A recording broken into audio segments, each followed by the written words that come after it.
Assalamualaikum урматтуу офицерлер, урматтуу куткаруучулар. Мен бир жакында бир акын кыздын ырын окудум. Бир чоң жыйында өзү окуп берди. Ким эгерде аялы менен көп урушса, күйөөсү менен көп урушса, доосу менен таарынышып жүрсө, кошунасы менен келише албай атса, тууган менен катташа албай атса, ошолорду бир угуп коюш керек экен. Сенин көрүңдүн үстүндө мен турган болом же менин көрүмдү сен кучактап турган болосуң деген.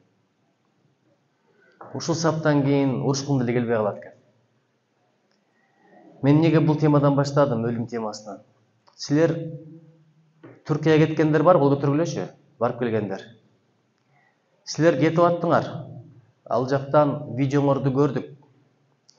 Өзүңөр билбейсиңер биз кандай сыймыктанганыбызды, кандай кыжылат болгонубузду. Ушундай баратасыңар, түрк кызы ыйлап тартып атат. Аглиорма деп ыйлап атам деп. Биз деле бул жакта отуруп, Кудай, ушул балдарыбыз ушундай баратат Акшумкага кошуп аман эсен кайтып келсе экен деген ой келди биринчи. Өлүм ушундай нерсе экен, адам бүгүн бар, эртең жок дүйнө экен. Бир адам үйүндө отурса, бирөө чыгып чакырыптыр. Жаназага барыңыз, эмне болду десе, түкүнчү адам өтүп кетти дептир. Жаназага келсе, бир эмес 2 жаназа экен. Айтыптыр де, бир эле жаназа деди эле го десе, ким айта эле дептир. Түкүнчө деген бир бала барган десе, ошонун да жаназасы болуп деген экен. Качан өлөрүн эч ким билбейт. Биз чындыгында ойлондук. Ал жакта жарым көчкөн үйлөр бар эле. Техникалык коопсуздук маселеси бар эле. Ушунча бала баратат. Эгерде Кыргызстандын ичинен бир жерге барсаңыздар, анда биз ойлонмокпуз. Атаңар, апаңар ойлонмок, бир тууганыңар ойлонмок, бирок чет өлкөгө чыкканда бүт Кыргызстан силерге бир тууган болуп калат экен. Ошого ошондой жигиттерибиз барды, аман эсен кайтып келсе экен деген ой келет экен кадимкидей. Араңарда кинологдор дагы барды, бардык жактан тармактар барды. Аябай сыймыктандык, кийин уктук. Кыргызстандыктарга буйрук эле болгон жок. Паспастап токто деп араң кармап турдук деген маалыматтар бизге да келди. Башкалар көрдүңөр, коопсуздугуна аябай карашат. Басып албасын, тебелеп кетпесин, башка болбосун, өмүрүн сактайлы деген. Бирок биздикилерге баары бир турбайбы? Кирдикпи тиякта үн чыгып атат, сен биякта кармап туруп деле кете берет турбайбы? Ошолор кадимкидей сөз болду биякта. Бизге чейин жетти. Мисалы, башка өлкөлөрдүн куткаруучулары алар аябай карашат. Бир аз эле өмүрлөрүнө коркунуч болсо, тобокелчиликке барбайт, бирок биздикинде ошол тобокелчилик бар экен. Мен бирдекени айтайын. Иштердин эң кайрылуусу бир адамды куткаруу. Эң кайрылуусу ушул. Адамга эң кымбат нерсе өмүр. Азыр бирөөгө iPhone берейинби, же бир джип берейинби, же кырсыкка туш болуп, жардамга муктаж болгон жанкарыңды куткарып берейинби десең, үйүмдү да ал, жыйымды ал, тегин барып куткарып бер деп айтат. Ошон үчүн силердин ишиңер ушунчалык кыйын иш, бирок ушунчалык сыймыктуу иш. Бир адамды куткарган дейт, бүткүл адамзатты куткаргандай соопко калат дейт. Бир бейгүнөнү өлтүргөн бүткүл адамзатты өлтүргөндөй чоң күнөөгө калат дейт. Силер канча адамдарды куткардыңар? Менин дагы бир иним силердин тармагыңарда иштейт. Өткөндө бир интервьюсун окуп алып, кадимкидей ыйлады. 3 жашар кызды колума кармап туруп ыйлап турганмын дейт. Андайдын далайын көрдүңөр. Стресс болгон учуруңар болот. Көпчүлүгү түшүнө бербейт, кинолорду көрүп алып ойлоп жүрөт. Ок тийсе деле чолоңдоп жүрүп согуша берсе болот, кармаса берсе болот, андай эмес. Өзүңөр көрүп жүрөсүңөр. Адам ушунчалык алсыз. Бир сөөгү сынса, же бир жери чыгып кетсе, же бир акырейи чыгып кетсе, адамга муктаж. Мен далай жолу уктум. Машина менен машина кагышканда эшик ачылбай калат, ким барат, силер барасыңар. Жөн эле барбайсыңар, жабдыыңар менен барасыңар. Эмерегиң менен барасыңар. Кескенди билиш керек, сваркалаганды билиш керек. Ошон үчүн ишиңер аябай кыйын иш. Мен байкасаңар, МЧСти бир да жол сындаган жокмун депутат катары. Анча-мынча негизи эле сындабайм. Бирөөнү сындасаң ошол нерсе башыңа келет деп коет, бирок МЧСти эч качан сындаган жокмун. Анткени ордуңарга өзүмө коюп көрөм. Сусамбура бирөө бирдеке болсо кыштын күнү барат белем. Тээ жайлоонун башында чокуда бирөө бир кырсыкка түшүп болсо барат белем. Азыр келетип айтты, алипничтерди даярдап атабыз. Анткени көрүп атасыздар, кырсык бул бир жерде болом деп убада бербейт экен. Кээде тоонун башында болот, кээде чокуда болот, кээде мөңгүдө болот, кээде көлдө, кээде чөлдө. ошого суунда сүзгөндү билишиңер керек экен. Водолаздар бар экен араңарда. Чөлдө кантип жүрүштү, тоого кантип чыгышты. Ошон үчүн силерге чоң рахмат. Алдыңардан бир өтүп коеюн деп эле келдим. Өзү каникулдабыз. Каникулдагы менин биринчи чоң жолугушум ушул жолугуш. Кудай силерден ыраазы болсун. Кем болбогула. Кудай кааласа кем болбойсуңар, эмнеге билесиңерби? Анткени аркадан адамдар силерге бата берип атат.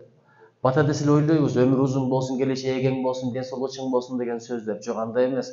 Адамдардын жүрөктөрүнүн жылыганы ошол бата. Силер Кыргызстандын атынан өтүп баратканда бүт кыргыздар, кыргыз эли просмотр аябай көп болду. Ушунчалык сыймыктандык. Билем, силер кыжылат болуп бараттыңар, толкунданып бараттыңар, алда эмнени көрөбүз, алда эмнеге жолугабыз деп бараттыңар. Бирок биз бул жакта ушунчалык сыймыктандык. Бөлүшө берип өзүңөр деле көрдүңөр го. Ошол күндөрдөгү эң атактуу баатыр силер болдуңар, бирок адамдын эс тутуму кыска экен. Ал күндөр өттү, ал күндөрдөгү эрдиңер деле унутулуп бараткансыз. Бирок бул биз унутушубуз мүмкүн, бирок Алла Таала унутпайт. Ошого дайыма шүгүр айтып жашайлы. Бул дүйнөгө бир жашаш үчүн деле келбеппиз. Эгер жашаш үчүн келгенде, анда оорумак эмеспиз. Анда картаймак эмеспиз. Анда муктаждык болмок эмес. Анда өлмөк эмеспиз. Адам неден коркот? Кедейликтен коркот. Бир, карлыктан коркот. Эки, оорудан коркот, муктаждыктан коркот, анан өлүмдөн коркот. Мунун баардыгы бул дүйнөдө бар. Араңарда буга чейин бир да оорубаган эч кимиңер жоксуңар. Кайсыл байга барба, кандын үйүндө туз кемиптир деген бир сөз бар. Муктаждык баардыгыбыздын башыбызда бар. Адамда бир парадокс бар. Узак жашагысы келет, бирок картайгысы келбейт. Узак жашагысы келет, бирок картайгысы келбейт. Баары картаясың. Аягында келип өлөсүң. Ошон үчүн бул сыноолордун дүйнөсү экен. Кахраман-Мараш баардыгыбызга чоң сабак болду. Ошол тууралуу алдындар менен сүйлөштүм. Кахраман-Мараштын эли жөнүндө айтып берди. Кахраман-Мараш жөнүндө айтып берди. Бир адам бар экен дейт, супермаркети бар экен дейт. Супермаркети биздеги мына Фрунзе, Глобустай чоң супермаркет экен дейт, сеть. Жетекчиси менен сүйлөшсөк болобу деп айттык дейт, болот дедик дейт, кабагы түйүлгөн дейт, кыжаалат, манайы чөккөн, элдин да кыжаалат кылган, үнү катуу, урусча не болду? Доллар кымбаттап кетти, товарлар кымбаттап кетти. Доллар арзан болгондо, товар арзан болгондо мен ушунчалык бактылуу болот элем. Мен айттым, ушул наразылыкты көчөдө турган бомж айтса болот эле. Эртең бүрсүгүн өлөт деген рак айтса болот эле. Гемодиализ алып аткан бир оор айтса болот эле. Сиздин бүт байлыгыңыз бар экен, кадырыңыз бар экен, супермаркеттериңиз бар экен. Неге мынча наразысыз? Деп акыры дейт, ошону нандырдык дейт, жүрөгү бошошуп ыйлады дейт. Тооба, мен ушу жараткан берген жакшылыкты көрбөй, дайыма налый берипмин, кейи берипмин деп. Эгерде налый берсең, кейи берсең, жараткан берген жакшылыгын алып коет экен. Ошого жубайларга көп эле наразы боло бербеңиздер. Сага тийгенден көрө башкага тийсем болмок экен. Каяктан да Гүлмираны алдым эле, Айнураны алсам болмок экен деген бул чоң наашүкүрдүк. Кимден эмнени издесең ошону табасың. Япониядагы бир түрк досум айтты эле. Японкаларга үйлөнгөндөрдүн баардыгы наразы. Анткени бүт дүйнөнүн кыздары бири-бирине окшош, японкалар эч кимге окшошпойт.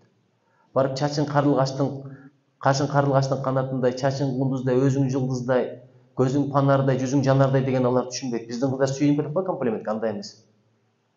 Келсең назданып тосуп болбойт, анткени бала кезинде ата-энелер өппөйт экен алар. Мээрим көрбөй чоңойгон адам кийин мээрим бербей калат экен. Ошон үчүн японкаларга бүт нааразы. Бирин-бири таап алып арыздана берет. Булар мындай экен, тигиндей экен, каяктан да сорго туш болдук эле.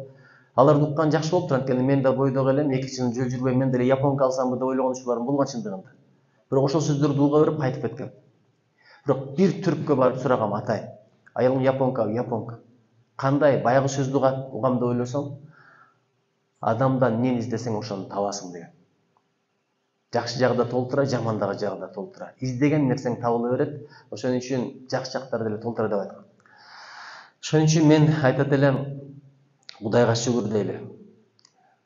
Ошол шүгүрчүлүк сезимдери бир аз жоголуп калганын байкаганмын деп бир алым айтып берди да. Кахраман-Мараштачы. Эми ошол супермаркет жерин алына түшүп кетти дейт. Кахраман-Мараштагы тааныштар менен сүйлөшсөм айтат дейт. Биз ойлодук эле ушул чоң үй бизге бакыт берет деп ойлодук эле. Чоң машина бизге бакыт берет деп ойлодук эле. Азыр булардын баардыгы көзүбүзгө мүрзө көрүнүп калды деп айтты дейт. Чындап эле азыркы көктөргөн үйлөр, алтын сарайлар, хан сарайлар бир күн эмнеге айланат бир Алла Таала билет. Байкап көрсөң баардыгы эле мусор экен. Ичкениң жеген эмне болуп чыгат билесиң. Дасторконду кара, той башталганда, бүткөндөн кийин кара, кандай болуп калат.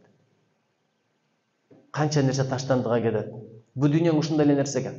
талаша турган деле, уруша турган деле нерсе эмес экен. Муну башка бирок силер көбүрөөк түшүнүңөр болуш керек. Кечеге эле гүлдөп турган шаар кандай акыбалга келип калды. Кахраманмарашта билбейм, кайсыл жерде зилзала болот дегенде, никесиз байланыш көп болгон жерде зилзала болот экен. Бул эң чоң күнөөлөрдүн бири. Бирөөнүн кызына кыянаттык кылыш. Бирөөнүн кызына кыянаттык кылсаң, эң эле аз жазасы жүзүңдөгү сулуулук кетип калат экен, нур кетип калат экен. Экинчи, кедейчиликке жол ачылат экен. Үчүнчү, оору-суркоого жол ачылат экен. Төртүнчү, өмүрүң кыска болот экен. Ушундан алыс бололу. Анткени бул карыз деп коет. Бирөөнүн кызына кылган нерсең өзүңө келет деген сөз бар. Анткени сенде да карындаш бар, сенде да эже бар, сенде да апа бар, сенде да жеңе бар, сенде да кыз бар. Мен аларды айыптаган жок, бирок негиз айтып атам. Мен ушул күндөрү ушулор жөнүндө аябай көп ойлондум. Анан кан төгүлгөн жерде ошондой кырсык кола көп болот дейт. Таразадан алдаган жерде кырсык кола көп болот дейт. Пейилге жараша акыбал деген ошо болот экен. Адегенде пейил, анан акыбал деп коет. Айтат го, амал оңолсо адам оңолот, адам оңолсо алам оңолот деген сөз бекеринен эмес. Ошол маселелерди карадык. Кийин барып айтып жаратканды эскертсек, жакшылыкка чакырсак, жамандыктан кайтартсак, акыл үйрөтпө деп кубалап чыккандар да көп болгон деп айтып берди. Бирок ошол күндөрү бир туугандарыбызды көрүп кадимгидей ыйладым. Биздин да карабызда ушундайлар болуп турган, мен мага келген маалыматтар боюнча. Куткарып алып туруп ыйлаган учурлар болуп турабы? Кандай оор нерсе. Мен мисалы китеп жазган адаммын. Ошол күндөр жаныңарда болсо эмдигиче бир роман жазып коет элем. Башкы каарманымды Агайды кылып туруп. Албетте Рыспек Агайды кылып жазмак эмеспиз, башкача рагат менен. Ошого бу дүйнө бүгүн бар экен, эртең жок экен. Жашоону жеңилдетиштин эң эле жакшы жолу барга шүгүр деп жашаш керек экен. Биз ушундай экенбиз, өзүбүздүн бир этаж үйүбүз болсо, үй жокторду карабайт экенбиз, 2 этаж үй салгандарды карайт экенбиз. 2 этажыбыз болсо, 3 этаж салгандарды карайт экенбиз. Мен бир учурлар болгон, 36 жашымда биринчи жолу машина сатып алып миндим. Маршрутка деле жүрөт элем. Азыр деле жөнөкөй эле машина менен келдим. Ушул машина мага дүйнөдөгү эң сонун машина көрүнөт. Ошондой эле жүрсөң өтө бактылуу болот экенсиң. Өткөндө машина саткандар менен сүйлөшүп отурсам, сиз депутатсыз, бул сизге жарашпайт. Сизге как минимум мындай болуш керек. Канча десем, $48,000 дейт. $48,000 болгондо башка иш кылбайт белек. Канча муктаждар бар. Операцияга жардам сурап келип аткандар бар. Туугандардын арасында карыз болуп калгандар бар. Ошолорго деле берет болчумун. Бул машина деле ошол жерге алып барат. Тиги машинада эле. Кудай бетин нары кылсын, бир ташты сүзүп алса, экөө тең эле булчу. Адам ушул дагы анан бир күн тырп этип жаны чыгып кетет. Ошон үчүн кеп анда эмес. Бирөө ушунчалык кыйналып үй салыптыр.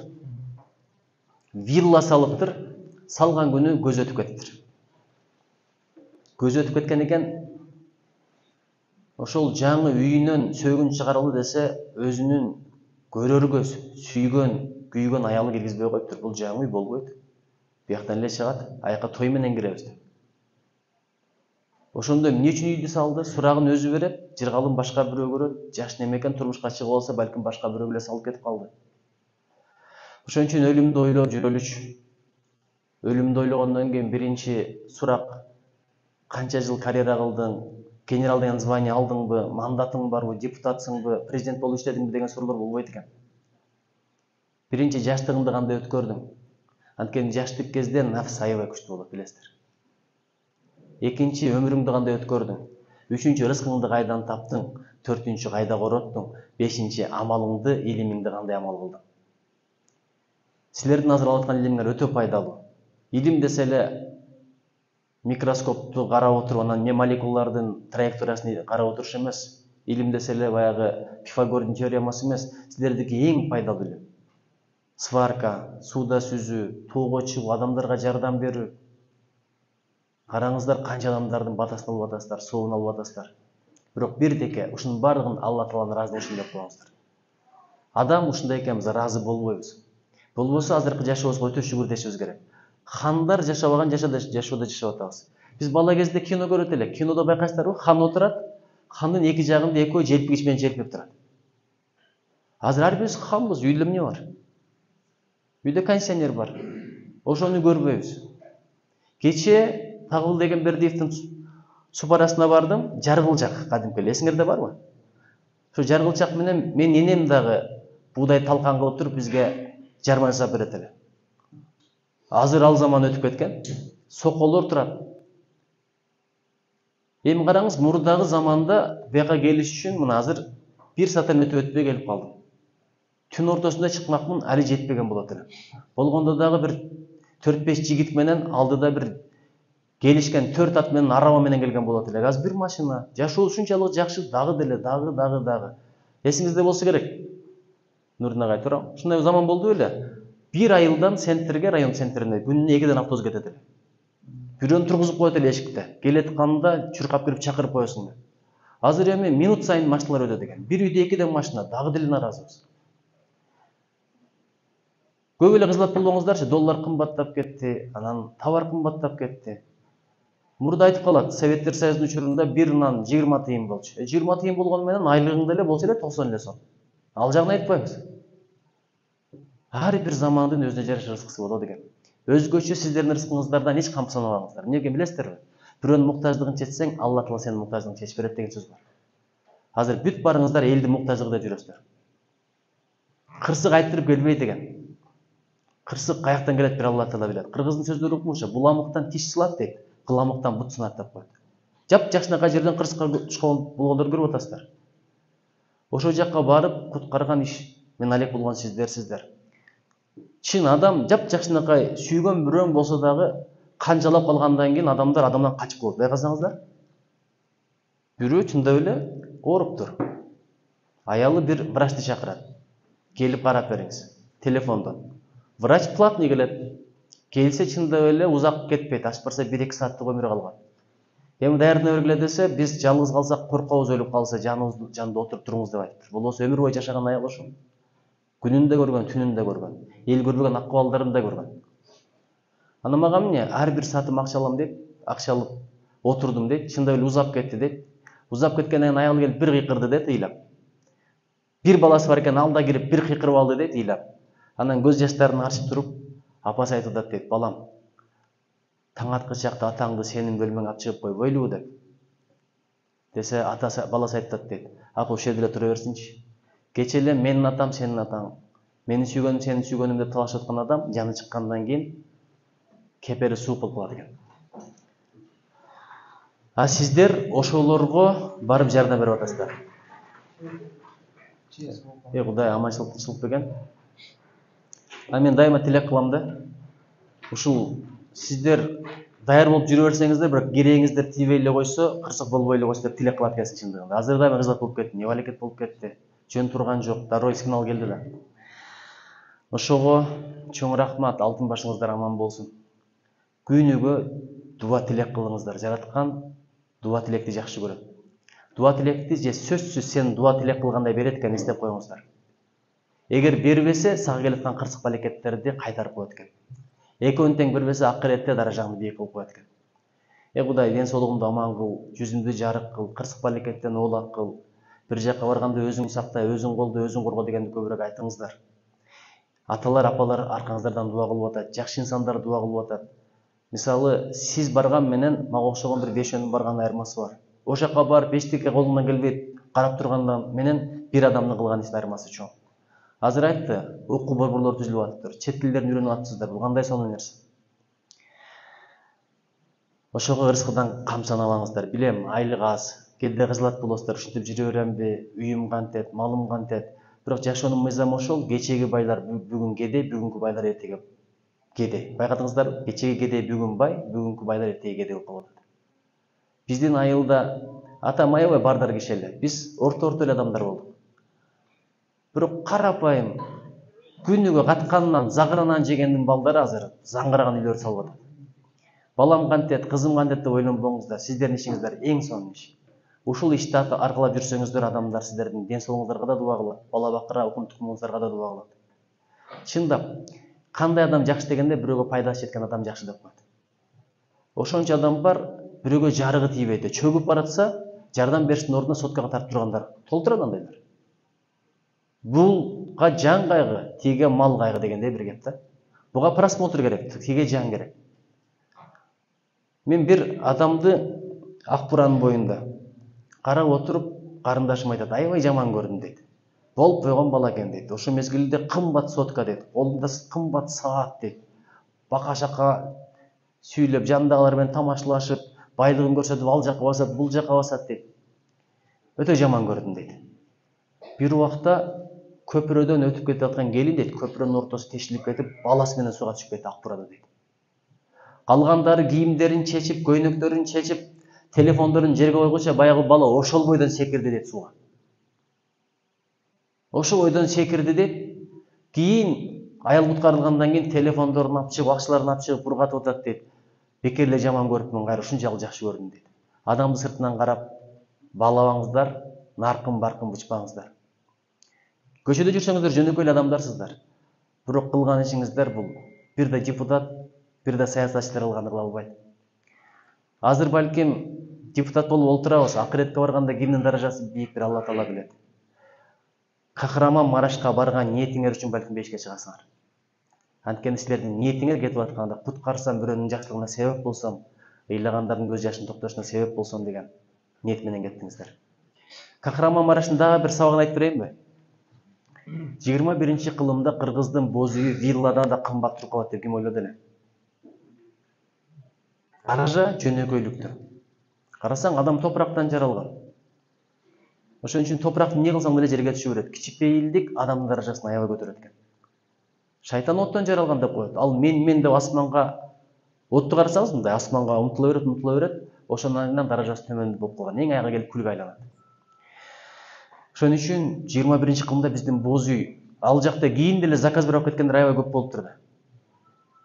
Ошол күндөрү тим эле куш уясындай жылуулук берген өтө бир керемет нерсе болду. Кыргыздын даражасын көтөргөн бир керемет нерсе болду. Ошондо барып тигип берген ким болду? Силер болдуңар. Биз дайыма силерге дуа кылабыз. Атайын көптөн бери келем деп жүрдүм эле, бирок убакыт сааты азыр чыкты. Азыр да бир 5 мүнөт кеч келдим. Ошон үчүн кечирим сурайм. Баягы жеңилөп экенбиз да үлгүрүп калам, барып калам деген ниет менен. Болбосо силерди билем, аскер адамсыңар, секунд, минут жүрөсүңөр. Кудай ошол сыпатты бизге өткөзүп берсин. Кырсыктар аз эле болсун. Бирок силердин алтын башыңар аман болсун. Барган жерде ыйлабай кайткыла. Не болсо да тирүү, айыгып кете турган, жараткан шыпа бере тургандай болуп кырсыкка түшүп болсо экен эгер болсо дагы. Ошол инимдин интервьюсун окуп алып Аки Пресстин айттым го, кадимкидей ыйлагам. Эң эсте калган учур десе, ошо тоолорго чыгып барып бир кырсык болуптур. Суудан 3 жашар кызын чыгарып алып, кармап алып болкулдап ыйлаптыр. Өзүнүн да кызы бар байкуш, балким ошону эстегендир. Бала бакыраңарды Кудай кырсыктан алыс кылсын. Тилсиз жоодан алыс кылсын. Ошонун бир жолу бар экен да, садага берип жүргөн адамды Алла Таала кырсыктан алыс кылып коет экен. Бир жакка баратканда жок дегенде 20 сом болсо да берип коюп кеткилечи. 50 сом. Машинаңарда дайыма отурганда эле жаныңарга жол садагасы деп туруп чыгарып койгула. 10 сом болсо деле. Чын жүрөктөн чыгарып койгула. Анткени садага ооруга шыпа дейт, садага кырсыктан сактайт, садага жараткандын каарын кетирет. Дайыма садага берип жүргүлө. Биздин бабалардын бир жөнөкөй эрежеси бар да. Ооруп калган мезгилде биринчи эле барышкен дагы кородон эң мыкты, эң семиз токтун алып чыгып туруп, сойдуруп, кошуналарга берген, же тамак жасап кедейлерди чакырган, бат эле жакшы болуп кеткен. Таң каласың. Азыр андай эмес, азыр биринчи жараткан шыпа берет деген түшүнүк жок. Доктор шыпа берет деп айылдагы медпунктка барат, ал билишинче мурда эки эле дары жазып берет эле. Аналгин, аспирин, баарын ошо дары болчу. Аз барып көргүлөчү. Толгон токой. Анын бир пайдасы болсо 1000 зыяны бар. Биз болсо урдуруп эле жей беребиз. Урдуруп эле иче беребиз. Ал жактан бир жума бир дарыларды берет, айыкпайсың, анан районго жиберет, райондо 1 ай жатасың, колдон келбей калды, обласка жиберет, ал жакта 1 ай жатат, анан республикага келет, 1 ай жатат, 3-4 айын коротуп, шыпа таппай, анан үйгө арык болуп келип анан айтат да, бир койду алып чыккылачы, садак кылып коелу. Ошого беришин адамдар эмне үчүн ден соолугу жакшы болот десе, көрсө аркасында дуа кылгандар көп болот экен. Дуа кылуу деген жүрөгү жылып калса эле ошо берген дуасы. Беришин адамдар кайрымдуулук кылганда кандай сүйүндүңүз эле? Кедей бай дебей эле кайрымдуулук кылган кезде жакшы болот экен. Мисалы, Сулайман алейхиссалам кандай бай болгон. Ушунчалык бай болгон, андай бай кыяматка чейин болбойт дейт. Бирок ошол киши дагы айтчу экен, бирөө мага келгенде бир белек менен келишин кааладым эле деп. Мен шындығында күтүсүз болуп калды. Кече подтверждение болбой, бүгүн эртең менен келсеңиз болот дегенди бүгүн айтты. Биздин деле атайын бир арнап койгон сыйлыктарыбыз бар эле. Сиздердин командирлерге Ыйман Нур фракциясынан ардак грамотасы. Азыр эң уялганым кургул келген болуп атат. Бирок бул катаны доңдойбуз. Бишкекке барган мезгилде ушу татыктууларыңыздар барганда же кайра келип кетебизби, ошол ардак грамотаны тапшырып кетебиз Кудай кааласа. Анан бул адамга рахмат айтпасаң, Алла Таалага да рахмат айтпайсың деген сөз. Араңыздарда кыздар да бар экен.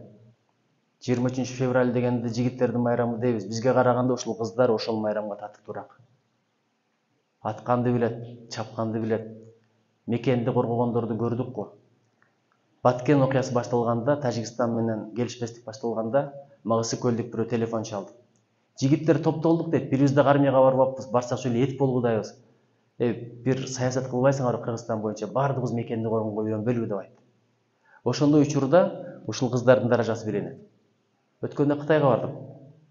Кытайда вице-спикерибиз барды. Вице-спикер бул протокол боюнча абдан чоң кызмат экен. Күн түн жанына, биз аял киши Исаева, жанына кыздарды коюп койду. Охрана. Өмүр баяндарын карасак, секретный службанын кыздары экен. Алар тепкенди, атканды, чапканды бардыгын билишет. А мен тамашалайм. Исаевага барыпчы, Айым Исаева, сизде бир мунтуп көрбөймбү, тигилердин реакциясын көрбөйлүбү депчи. Десем ал күлөт. Өздөрү менен эмне болсо ошо болсун деп бизге келишпейт, мунтпайлы койгончу деп тамашалайт.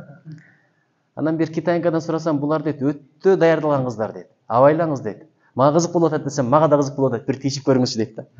Анан көзүмө баягы Час пик деген кино бар го, Джеки Чан менен афроамериканец. Ошол кино көзүмө элестеди. Эсиңизде барбы? Бетке тепкенде ким тепкенин билбей калат го. Кто сейчас мойнуңа сындырам дейт, бирок ошентип мезгилде дагы тепет, дагы деле байкабай калат. Ошончолук реакциясы күчтүү болот. Ошону ойлоп жөн эле кетейинчи деп анткен жокмун. Балким бул кыздарда деле ошондой өнөр бардыр. Кыргыздын кыздары жөн кыздар эмес. Курманжан Таткайны Бекердинен бизден чыккан эмес. Кыз сайкал. Эч кимден сүрдөбөгөн, эч кимден айыплаган Манас атаны караңыздар. Манас атаны кыз сайкал айыктырып атат. Токтогул атабыз айткан экен. Акын аял чыкпайт. Эгер акын аял чыкса, анда ар кандай акынды жеңип коет деп анда көрүп атабыз. Ошон үчүн кыздар бар болгула. Ушу биздин кыздарга дайым рахмат айтыш керек. Үйгө барса өтө жакшы аял. Биздин аял затынын өзгөчөлүгү ошондо. Ким болсо деле үйгө барганда жакшы эл. Өткөндө Чолпон Байекова менен жолугуштук. Өмүр бою жолугун салып алып күйөөсүнө кызмат кылыптыр. Кошуналардын проблемасы болсо аларга да кызмат кылат. Айын журт келсе буларга да кызмат кылат. Аяштар келсе ага да кызмат кылат. Эң жакшы жерин айтайынбы? Биздин аялдардын кыжыңдап каныңды соруп атса дагы бирөө келгенде атасы деп көзүңдү карап алат. Ошо мезгилде каалагандай өчүңдү алып алсаң болот. Катуураак сүйлөп, буйрукту берип, өкүм болуп, өкүрүп бакырсаң деле деп коет. Бирок конок кеткенден кийин өзүңдөн көр. Бирме-бир калганда командирлериңер да коркот, ишенип коюңуздар. Бардыгыбызды коркуткан ушул аял затынын акылмандыгы, данышмандыгы. Бирок келип балдарын сени менен коркутат, атаң айтып кой. Кечинде келгенде даярдап койт. Атаң айтам деп коркутуп койдум. Уят кылба, мынтип кой, антип кой, бул сөздү айтып кой. Куклабот, эмне десе ошонун баарын кыласың. Бирок үй бүлөнүн туткасы ошол экен. Мен кыздарды көрүп аябап кубанып атам. Рахмат сиздерге. Эненин батасы өзгөчө болот. Ушул балдарды дагы сиздер энелер төрөгөт. Бекеринен кыргыз аялы тандап аткан мезгилде жалаң эле өңүнө, сулууна караган эмес. Менин балдарымдын апасы кандай болот, неберелеримдин чоң энеси, тайнеси кандай болот деп туруп тандаган экен. Наркына караган, жигерине караган, тарбиясына, тегине караган, ыйманына караган. Ошон үчүн жээн тагайын тартат деген бекер эмес. Жакшы тукумдан, насилдүү жерден жубайларды алган экен. Биздин кыздардын бардыгы жакшы. Ошол мындан ары дүйнөдө кырсык болбой эле койсун. Бирок кече барганда мен ишенем, көп нерсе көзүңүздөр менен көрүп келдиңиздер, дагы көп нерсени үйрөнүп келдиңиздер, практика болду. Ошону башкаларга да үйрөтүңүздөр. Илим качан кор болот дейт. Качан таркабай бир жерде калып калса кор болот экен. Алым качан кор болот дейт. Ошончо илими бар, билими бар, бирөө жарым барып бирдеке сурабаса кор болот экен. Мындай болуп калдык антебиз, мындай болуп калдык антебиз, канткенде бактуу болобуз, бул туура жол, бул туура эмес жол деген сөздү укпасаң, ал кар болот экен. Мектеп качан кор дейт, медресе качан кор дейт.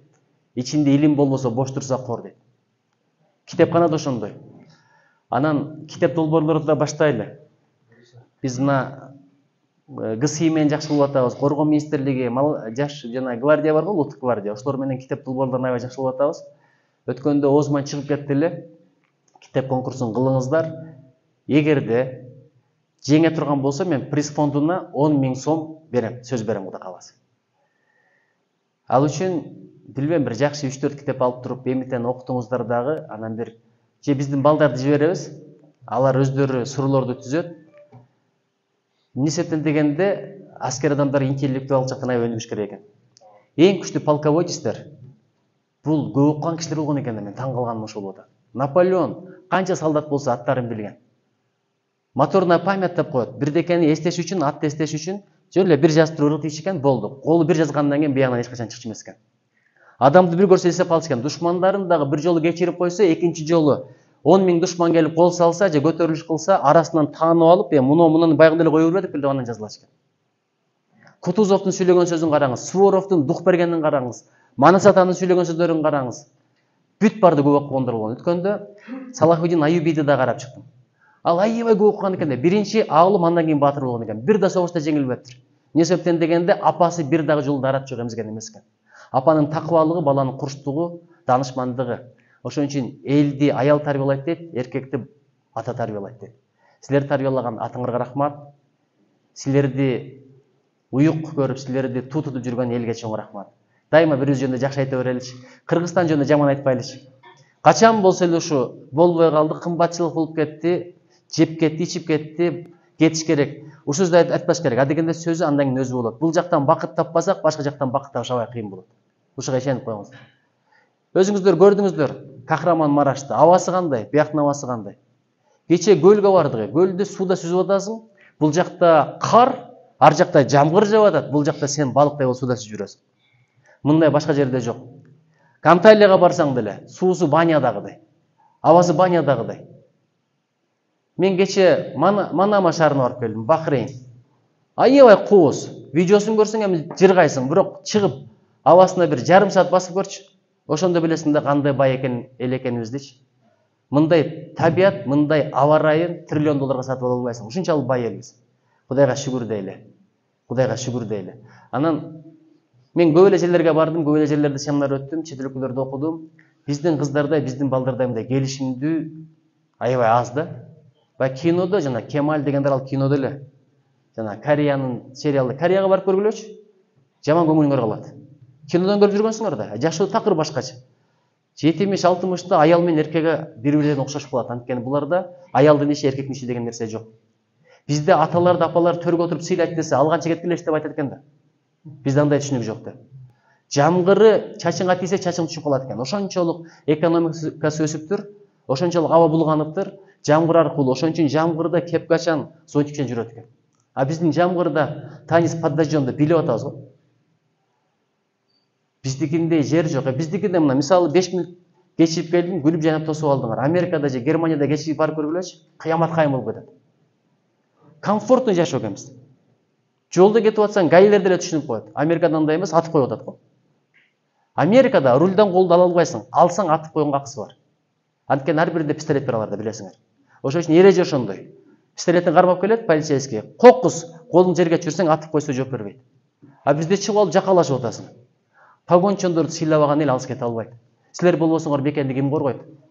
Бар нерсени адегенде сакташ керек. Андан кийин өңтүрүш керек. Ошон үчүн Америкадагы бир нерсени айтып берди. Эгерде аскер адамы бара турган болсо, бир жака. Аскер адам бара турган болсо. Кокус билет алып атса, жөн эле бизнес класты берип коет дейт. Ошончол сыйлашат экен. Ошон үчүн алардын армиясы күчтүү. Туркияда карагыла, келишимдүү аскер адамдарын карап туруп, биздин бирборлор, кардештерибиз аябай сыймыктанасың. Мындай келишимдүү. Алар дагы Кыргызстандан десең, асланым деп туруп кой берет. Ушундай бир тууган элибиз бар.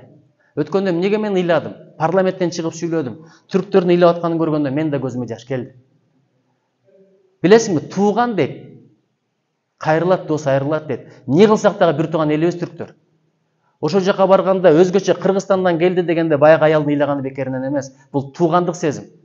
Тууган менен жакшы мамилени кыл, Алла Таала рызкыңды көбөйтүп коет. Ден соолугуңду чың кылып коет. Тилектериңди кабыл кылып коет, жүзүңдү нурдуу кылып коет.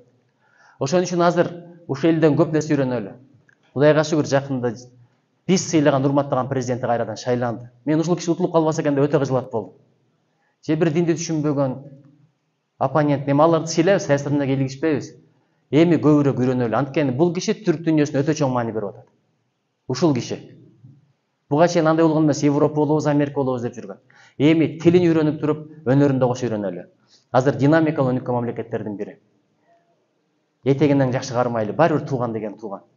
Ошолордун батасын алып келдиңер, Кудай калса кем болбойсуңар. Жараткан жар болсун, чөлдөрүбүз шаар болсун, элибиздин ичинде биздин куткаруучулар бар болсун. Мына жазууну бир окуп коелу. Коргоо, сактоо, жардам. Үчөө тең улуу нерсе. Кудайым да силерди колдосун, коргосун, жолдосун, жүзүңөрдү жарык кылсын, эч качан кем кылбасын, сөзүңөрдү өтүмдүү кылсын, жүрөгүңөргө иман берсин, жүзүңөргө нур берсин. Чоң рахмат. Кыргыздын сөздөр укмуш.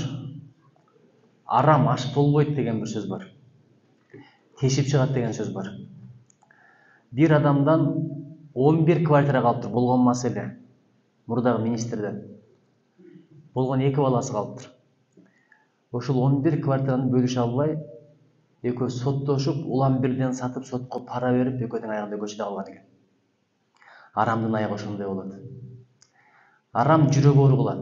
Анткени билесиң, аркадан бирөө түштү, байкады, эмне болот, жугабы, жукпайбы, камалып кетпейинби, өзүң кыжылат болуп өтөсүң. Кийинкилерге бул аш болбойт. Ошон үчүн кыргыз айткан, аз болсун, саз болсун. Кудай бетин нары кылсын. Бир адам болгон. Арыктан алма агып келатса, ошону алып жеп коюп, бир тиштегенден кийин атаңдын көрү кеч болуп калды. Бул менин алмам эмес болчу деп айтат да. Менин алмам эмес эле да. Эми эмне кылайын деп анан кийин жок дегенде кеч болсо дагы, постфактум болсо дагы ээсинен уруксат сурап коеюн деп, арыкты бойлоп баратып, баягы алманын каяктан түшкөнүн билип алат. Тыкылдатып кирет. Кирип туруп ушу бир тиштеп алдым, ыраазы болуңуз десе, ал да жөн киши эмес экен, ыраазы болбойм дептир. Мага 2 жыл кызмат кыласың деген экен. Эмне кылабыз эми, айла жок. Акыретте азабын тартып калгандан көрө ушул бир тиштеп алмач тозок кеткенден көрө ыраазы кылып кетейин дептир. 2 жыл өткөндөн кийин эми батаңызды бериңиз кетейин десе, дагы бир шартым бар. Көзү көр, тили дудук, колу чолок, мунжу буту баспаган кызым бар, ошо үйлөнөсүн деген экен. Эми тагдыр деген тагдыр, айла жок.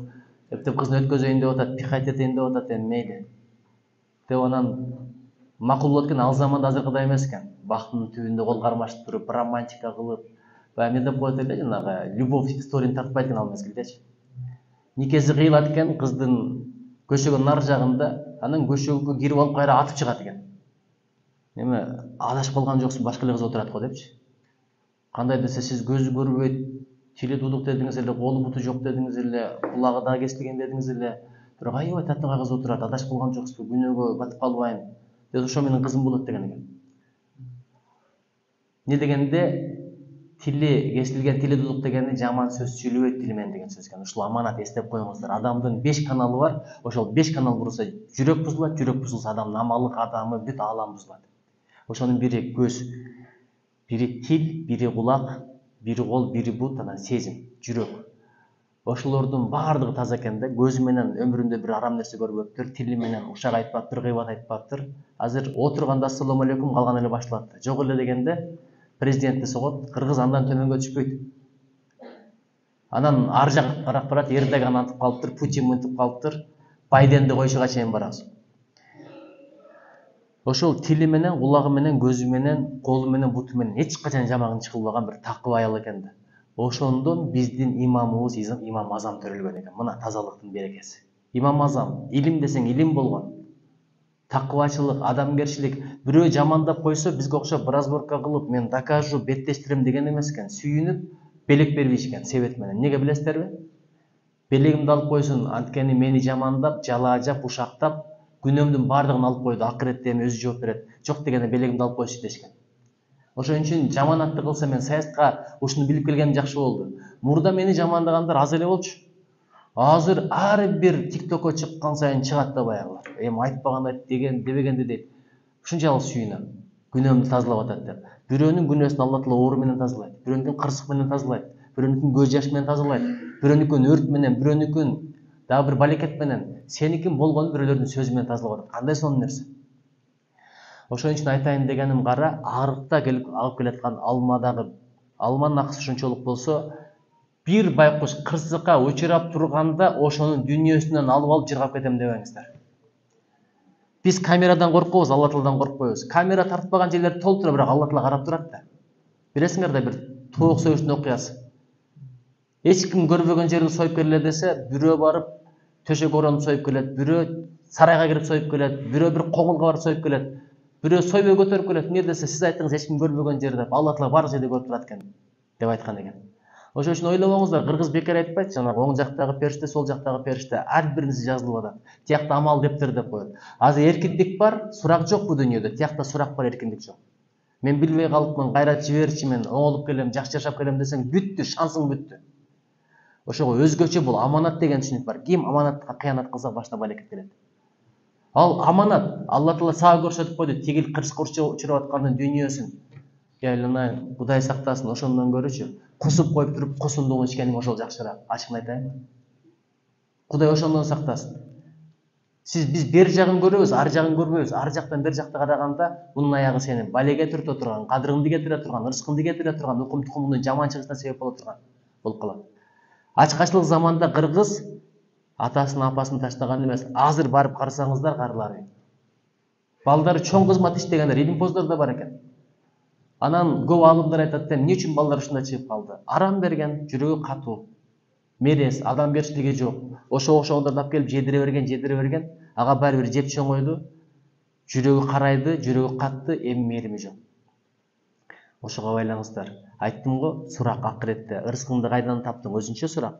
Кайда короттуң, өзүнчө сурак. 1 грамм суу менен өтпөй калса мүмкүн экен дейишкен. Ичтиң беле? 1 тамчы суу ичкенмин. Кимдин коросунан ичкенсиң? Урса сурадың беле? Составын текшердиң беле? Арам беле, адал беле? 1 тамчы суу. А биз болсо миллиондорду кымырып алып жыргап кетебиз деп атасың. Эч качан жыргабайсың. Сыртынан сулуу көрүнө берет, бай көрүнө берет, бирок бир декени билип коюңуздар. Шишик менен семирүүнүн айырмасы бар. Биз шишикти семирүүдү ойлоп атабыз. Сүткорлук кылып, паракорлук кылып байыгандыр шишигендер. Bir күнү жарылат, аягы жаман бүтөт, ишенип коюңуздар бу. Экинчи, азыр суицид боюнча айтты. Бул өмүр сеники эмес, бул ден соолук сеники эмес. Эгер ден соолук сеники болгондо оорубайт элең, өмүр сеники болгондо өлбөй жашай берет элең. Бул Алла Таала берген өмүр. Алла Таала аманат кылып берди, сакта деп берди. Эгерде ким өзүн кандай өлтүрсө дейт, кыямат кайымга чейин ошол нерсе менен азаптала берет экен. Бирөө сайып өлтүрсө, болду, кыямат кайымга чейин өзүнө сайып берет экен. Бизге сыртынан өлүп калды, денеси ошондой көрүнүп атат, руху тиякта да, кыйналып атпайбы? Ким секирип өлсө, ошол азап өмүр. А тияктан кийин, сурактан кийин бул түбөлүк тозок деп бекер айтпайт муну. Ошон үчүн өзүңдүн өмүрүңө өзүңдүн кол салганга эч кимдин акысы жок. Өлгөнүн өз шору деп коет. Бул бир, экинчиден атаң менен апаң кыйналат. Башкалар унутуп калат, келесо экен деп айтат. Ошого бир аз сабыр кылып кой, Кудай кааласа, ар бир ачуу нерсенин айыгы таттуу. Бир пайгамбарга аян болот го, эртеге турасың, көзүңө көрүнгөн биринчи нерсени жейсиң деп айтат. Турганда эле көзүнө тоо көрүнөт, тоону кантип жейт? Бирок аян болду жөн эмес деп барган сайын тоо кичирейип отуруп, эң аягында калбага айланып калган экен. Анан жеп коет. Көрсө ачуу ошондой экен да, башында сабыр ошондой экен. Чоң көрүнөт, сабыр кылсаң кичирейип аягы таттуу болот. Ошого өзгөчө биздин баатырлар мындай нерсеге барбаш керек. Кудай бетин нары кылсын. Өзүбүзгө да дуа кылалы, укум тукумубуздан да андайлар чыкпасын. Сурагын биз беребиз. Жаман тарбия айткан деген эч ким болгон эмес. Ошон үчүн Кудай ошо колду арамдан сактасын. Бизде Умар бин Абдулазиз деген падыша болгон. 2 жыл башкарган экен, өлкө банкрот, карызга баткан, эли бирине бири зулумдук кылган, алдусу алсызын тоногон, кыйнаган өлкө болгон экен. 2 жылда ушунчалык такыба, ушунчалык өсүпөнгөн экен. Ишенип коюңуздар, садага бергенге кеде таппай калышкан экен, зекет бергенге кеде таппай калган экен. Өлкөдө бир эле кедей адам калган экен, ким билесиздерби? Падыша өзү. Алган бардыгы байып кеткен экен. Барып сураган, элиң ушундай жашайт, өзүң эмне мындай жашайсың дегенде, мен ушундай жашаган үчүн элим ушундай жашайт деген. Мен байып кеткенде элим кыйналып калат эле. Падышанын пейили берекеге аябай себеп болот экен. Ошол эмне үчүн мындай болду дегенде, бирөө алмап келип берсе, ошону жыттап туруп кайра берип койгон экен. Эми көңүлүң калбасын, сен үчүн жыттап койдум деп. Пайгамбар деле хадияны алган го, белекти алган го десе, ал пайгамбарга болот, мен падышамын. Мага болбойт. Бул пара болуп калат деп айткан экен. Мен министр болуп иштегенмин, билесиңер, маданият, маалымат, туризм министри. Ошол күндөрү туулган күнүң болобу, жаңы жыл болобу, белек бешкегин көтөрүп келип алышат. Мен көчөдө канча жүрдүм, жумушу жок. Ошондо эмне келишпейт? Бул сен үчүн эмес, сенин мансабың үчүн. Ойлоп атасың, алар мага кызмат кылып атат деп, өздөрү кызмат кылып атат алар. Өздөрүнүн ордун ойлоп атат. Бүт барды кара. Ошого мен мына жардамчым отурат. Белегин үйгө алып кеткен күнүм болгон эмес. Анан кийин жумуш жок жүрдүм, бир да сурап койгон жок. Ушуларды билгиле, ушунун бардыгы арам болуп калат. Кудай сактасын, арамдан алыс бололу. 4 нерсе башка балекти алып келет. Биринчиси арам жештик. Эстеп коюңуздар. Арам деген сөз бул чочконун эти менен арак эмес, ошол арам уурдаганың, бирөөнү ыйлатып, боздотуп алганың, алдап алганың, гымырып-жымырып алганың бүт бардыгы арам. Бирөө тойго чакырса, жалгыз сени чакырса, 2-3 адамды ертип барсаң, ошо 2-3 адамга анын берген тамагы да арам. Билип коюңуздар. Экинчи, ким арам жесе башына балекет келет, экинчи жалган сүйлөгөн башына балекет келет. Бир учурда жалган сүйлөсө болот, качан билесизби? Адам менен адам урушуп кетпеш үчүн. Үй бүлө бузулуп кетпеш үчүн, жамаат менен жамаат чабышып кетпеш үчүн. Калган учурда арам жалган сүйлөгөн чоң күнөө. Үчүнчүсү аманатка кыянат кылба. Өмүрүң аманат, ден соолугуң аманат, билимиң аманат, мамлекетиң аманат, кесибиң аманат, алган жарың аманат. Эмне үчүн? Үйлөнгөндөн кийин аялдарың муздак сууга колун салып жууса, ошого сен жооп бересиң деп айтылат. Булардын ден соолугу да аманат. Баалап берген күң эмес, пул эмес, мала эмес, ушуну бир билип коюңуздар. 3 нерсени айттымбы? Биринчиси эстеп коюңуздар. Эмне дедим? Арам жебе дедим, Экинчи жалган сүйлөбө дедим. Үчүнчү аманатка кыянат кылба дедик. Ошол аманат бирөө кырсык учурап атат. Байкуш өзү менен өзү алек, бул жакта дүйнөсү, алтын, акчасы, ошол аманат. Аманат ушундай нерсе болот экен. Сиз мага 5000 сом берсеңиз, Бишкекте мисалы Бообек мырзага алып барып бериңиз деп, министрге. 5000 сом бердиңиз. Мен аны иштетип ийип, үйүмдөгү 5000 алып барып берсең, бул да кыянат болот экен. Ошону алып барып бериш керек экен. Азыр как раз жок, үйдөн алып берем десең, бул да кыянат болот экен. Ошончолук маанилүү нерсе бул. Анан төртүнчүсү жаман кулп мүнөз. Анча-мынча көрмөксөң, билмөксөң бол, разборка кылып эмне кыласың? Кечирип кой, рахмат деген сөздөрдү айтыш ушунчалык кыйынбы? Болбой эле тыртаңдап, тепреңдеп отуруп, душман ашырып, тиши түшкөндөр бар. Чын айтат. Айтат да, адамдын тили дейт. Эң жаман душман ушул тил экен да. Тилиң жаман болсо, тил аман калат дейт, тишиң түшүп калат экен. Мурдуң сынат экен. Колуң кайрылат экен. Тил иштеге болбойт экен. Ошон үчүн тилди сакта, тилди сактасын деп Алла Таала биринчи тишти берген, кара, 1 кабат. Анан кийин эринди берген 2 кабат. Тил жалгыз, көз 2, кол 2. Ошон үчүн сакта, абайлы деген сөз. Эң адамдын даражасын түшүргөн нерсе пайдасыз сөз сүйлөгөн нерсе. Мына апалар абайлаңыздар, балдардын көзүнчө бирөөнү гыйбат кылбаңыз. Даража баланын көзүнчө кээде түшүп турат экен, кээде көтөрүлүп турат экен. Бир убакта түшкөн бойдон эч качан көтөрүлбөйт экен, качан бирөөнү жамандаганда. Бирөөнү жамандап, мына жетекчиге бирөөнү жамандап келип, бир таба албайсың. Ушуга бир ишенип коюңуздар. Ошон үчүн Кудайым колдосун, ушу боюнча бир окуяны айтып берип бүтүрөйүн. Менин бир досум декан болуп калыптыр. Кайда барсаң, кыргызды чарчаткан нерсе интрига. Ачыгын айтайынбы? Интрига чарчатып коет. Анчалыкчы сени куткарышта чарчатпайт, окууда чарчатпайт, бюджетте чарчатпайт, иште чарчатпайт, үй бүлөңдө чарчатпайт. Интрига чарчатып коет жетекчини. Энергиянын баарын кетирип коет. Барсам дейт, бир тарап келди дейт, аягын жамандайт. Алар кеткенден кийин бияга келди, биягын жамандайт дейт. Хикмат кылып көрдүм, кеңеш айтып көрдүм, такыр болбоду дейт. Анан бир күнү башчыларын чакырдым дейт. Чогуу чакырып туруп, ачык айттым дейт. Сен муну жамандап атасың, сен муну жамандап атасың. Эми сенин сөзүңө ишенип бул жакты кетирсем кандай болот? Сен сөзүңө ишенип буяк тукпалайт деп ойлоп атасыңарбы? Мен силерге билдик айтайынбы дептир. Айтыңыз дептир.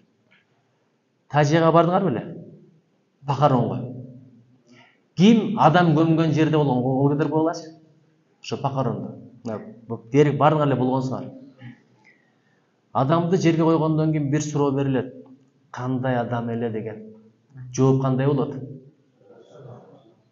Жакшы адам, туурабы? Бирдеке десе эле мен честныймын болгонун айтам да. Ал деле балким пенде, күнөөлөрдү кетирген. Арасынан бирөө бар, мен честныймын болгонун айтам, мууру болчу, акмак болчу, алдамчы болчу дегендер барбы? Жок. Эмне деп айтат? Жакшы адам болчу. Анан айтып турду, ушул сөз өлүккө ыраа күлгөн ушул сөздү бириңе бириң неге ыраа көрбөйсүң деп турду. Бир күнү ал деле өтөт, сен деле өтөсүң. Кимиң мүрзөңө барсаң, ушинтип эле жооп бересиңер, ошону азыр эле айтып койгулачы мага дептир. Ушул нерсени унутпайлы. Мүмкүн болсочу бирибиздин жакшы жагыбызды көрүп жашайлы. Ким жак-жактуу көрүп жашаса өзү эле позитив. Адамдын ичи бактылуу болсо сырткы эч качан бактылуу болбойт. Бирөөгө ноюган, кейиген, таарынган, эң рак менен ооруган адамдар таарынча кишилер болот экен. Ким көп кайгырса өпкөсүнө зыян экен, ачууланса бөйрөгүнө зыян экен, бооруна зыян экен, өзүңдөн өткөн душманың жок. Ошон үчүн күлүп жайнап жеңил жашайлы. Чоң рахмат.